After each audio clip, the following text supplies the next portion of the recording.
Para jemaah yang berbahagia, sebelum kita tutup pengajian dan zikir ini, sepintas kita simak mutiara hikmah untuk malam ini sebagai bekal nanti sampai di rumah. Saya ingin menyampaikan sedikit penjelasan tentang hadis ini. Kita kenal ada yang namanya Al-Quran, kemudian Al-Hadis, kemudian Ijma' ulama, dan yang keempat Qiyas. Kalau orang ahli sunnah wal jamaah, sumber hukumnya ada 4. Apa yang pertama? Yang pertama, ulangi, yang keempat. Yang pertama Al-Quran, yang kedua hadis siapa? Hadis siapa? Hadis Nabi Muhammad sallallahu alaihi wasallam. Yang ketiga ijma' ulama. Yang keempat qiyas. Nah, dua sumber hukum Islam, Al-Quran dan hadis ini nggak bisa untuk kita ubah, untuk kita sampingkan. Setiap kita mengambil istilah hukum Al-Quran dan hadis, itu harus lebih ingat.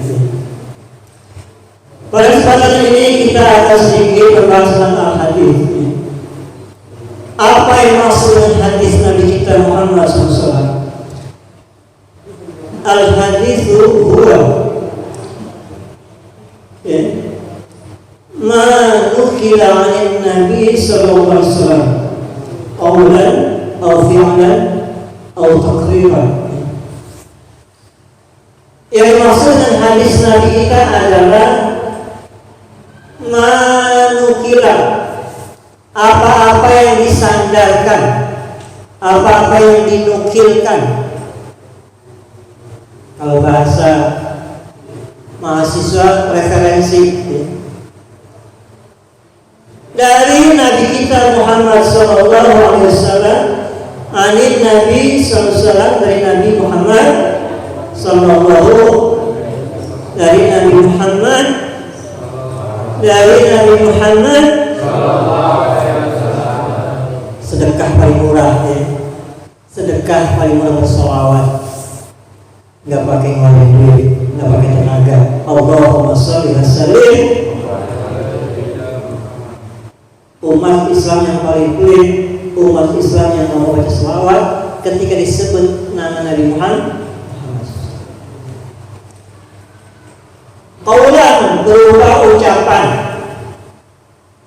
Nanti jangan salah paham nih, setiap ucapan ulama hadis ya. Kita hati-hati. Mana hadis, mana bukan. Apalagi orang zaman sekarang itu belajar agamanya dari bahasa Indonesia. Beli buku di toko buku, besok jadi ustaz. Padahal dia harus mempelajari bahasa Arab. Itu ada kitab hadis ya. Jadi apa-apa yang dinukilkan dari Nabi kita Muhammad SAW berupa ucapan, kaulan, omongan. Contoh, Rasulullah bersabda, innamal a'malu binniyat. Sesungguhnya setiap urusan yang baik harus diawali dengan niat. Ini contoh hadis ucapan qauliyah. Nah, setiap ucapan yang Nabi sampaikan itu dia harus percaya, karena Allah sudah menjamin ucapan Nabi kita Muhammad sallallahu alaihi wasallam. Wa ma yantiqu 'anil hawa in huwa illa wahyuha. Jadi Allah berfirman, apa yang Rasul ucapin, Nabi kita ucapin, itu merupakan wahyu dari Allah Subhanahu wa ta'ala. Jadi Nabi kita nggak berbohong. Nabi kita nggak pernah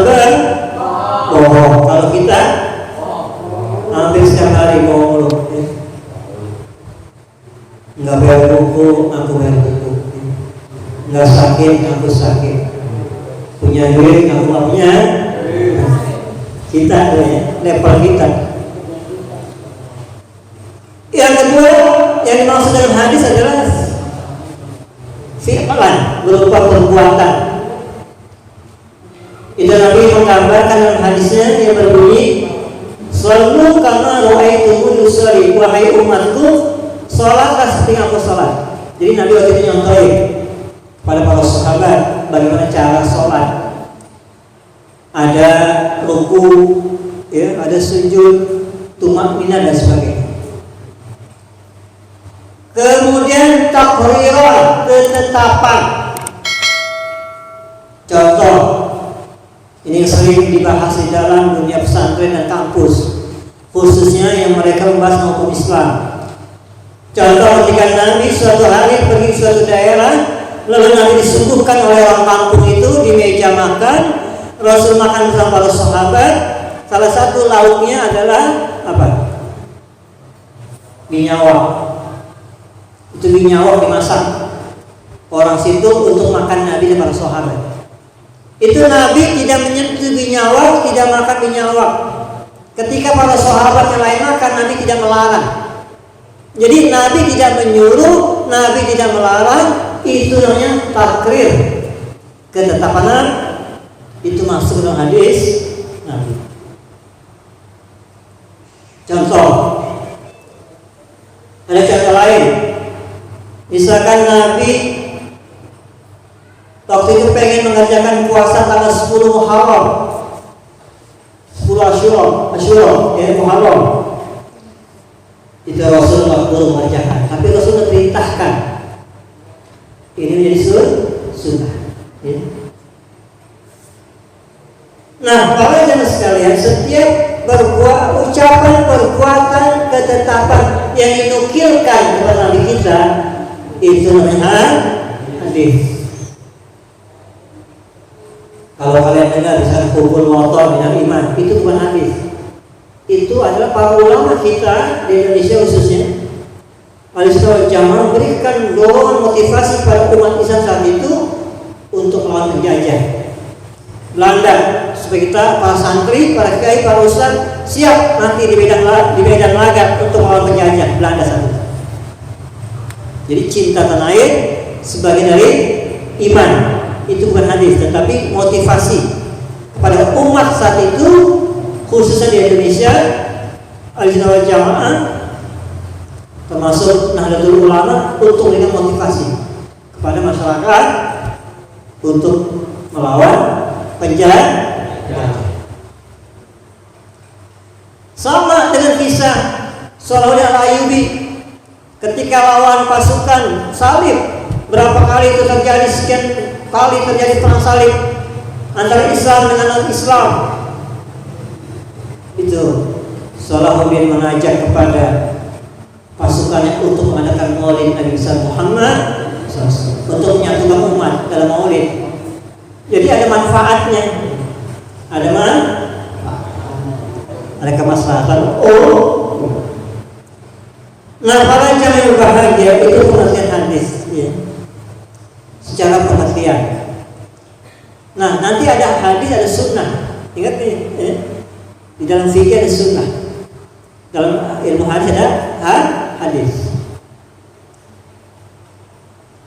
Nah, bagaimana ketika hadis itu bisa dikatakan sahih, hasan, dhaif, maudhu? Ada hadis sahih, hadis hasan, hadis dhaif, hadis maudhu. Ini harus tahu. Ketika seorang hakim memutuskan suatu perkara di persidangan, ini hakim harus pakai hadis sahih, ya, hadis yang kuat, hadis yang nomor 1 secara kualitas. Bagaimana kayak hasan, ya? Silakan, ya. Tapi kalau hadis dhaif yang ketiga, ini hadis yang lemah namanya. Hadis yang lemah ini bisa dipakai untuk fadhailul amal, bisa dipakai untuk meningkatkan amal soleh, kayak gini nih. Tapi kalau hadis dhaif dipakai untuk mengambil keputusan hukum dalam persidangan, ini nggak boleh. Yang terakhir ada tingkatan hadis namanya maudhu, hadis palsu. Ada itu hadis palsu. Contoh misalnya yang saya ingat, al-badinjanu shifa wal qulitawa. Telong yang kuning, yang apa? Yang ungu ya. Atau yang hijau kali itu obat dari segala penyakit, itu hadis palsu. Jadi para jemaah sekalian, ketika kita membaca suatu tulisan, khususnya di internet, ya, ini anak sekarang kan gitu. Anak sekarang yang tadinya agak sedikit males, daripada baca kitab kuning, baca di internet. Tahu-tahu yang dia baca salah udah semua. Orang-orang zaman sekarang lebih banyak belajar di buku tulis bahasa Indonesia, di Google, di internet dibanding dia hadir majlis taklim. Padahal kalau dia nggak paham bahasa Arab, baik itu tulisan Al-Quran atau Al-Hadis, ini bisa membahayakan dirinya atau orang lain. Nah, jadi pada jemaah sekalian yang saya hormati, bahwa kita harus berpegang teguh pada sumber hukum Islam. Yang pertama Al-Quran, yang kedua apa? As-Sunnah, Al-Hadis. Yang ketiga ijma ulama, kesepakatan para ulama. Kita patuhi apa kata ulama yang dipercaya di suatu negara atau dunia. Contoh di Indonesia dan Majlis Ulama Indo, ini contoh kecil. Kenapa tahun ini haji nggak ada? Ini kesepakatan para ulama. Salah satunya adalah ketika orang pergi haji, salah satu persyaratannya harus aman. Islam, dia punya mampu, juga harus aman. Nah, kalau nggak aman, boleh untuk tidak pergi haji. Dia nggak punya duit, nggak mampu, nggak apa-apa nggak haji. Walillahi 'alan nasi hajjul baiti man istata'a bagi orang yang mampu. Nah, karena penyakit corona, Bapak Ibu sekalian, ini salah satu faktor tidak ada haji. Kenapa? Berarti dengan ada penyakit corona, dengan kesepakatan para ahli di bidang kesehatan, membahayakan keamanan manusia. Jadi itu salah satu faktor kenapa tahun ini tidak ada pergi haji. Kita berharap tahun besok udah ada, ya. Pemerintah punya kebijakan yang bagus untuk menjaga kesehatan masyarakatnya, khususnya umat Islam yang menjalankan perintah ibadah haji, mereka bisa pergi haji. Yang terakhir apa? Kias nih. Yang anak muda selalu jangan nanti apa-apa Quran. Kalau nggak di Quran nggak sah. Ini yang begini perlu dilurusin otaknya. Ada namanya kias. Kias ini artinya apa? Menyamakan versi umum satu versi yang lain. Contoh kecil misalnya, yang sering kita jalanin dalam bulan puasa, ya. Kita zakat fitrah masalahnya. Itu pakai beras yang awalnya pakai gandum. Jadi kias yang pertama al-aslu, al-fa'u, al-ailah, al-hukum, ada 4 tuh. Ada 4 rukun kias. Ingat nih, al-aslu, al-fa'u, al-ailah, al-hukum. Yang pertama asalnya apa? Oh, asalnya gandum. Al-fa'u cabangnya. Di Indonesia nggak ada gandum, makanan pokok beras, pakai beras. Al-ailah, ilatnya apa? Sebabnya sama-sama antara gandum dengan beras, sama-sama makanan pokok. Al-hukmu yang keempat, dibolehkan untuk zakat fitrah.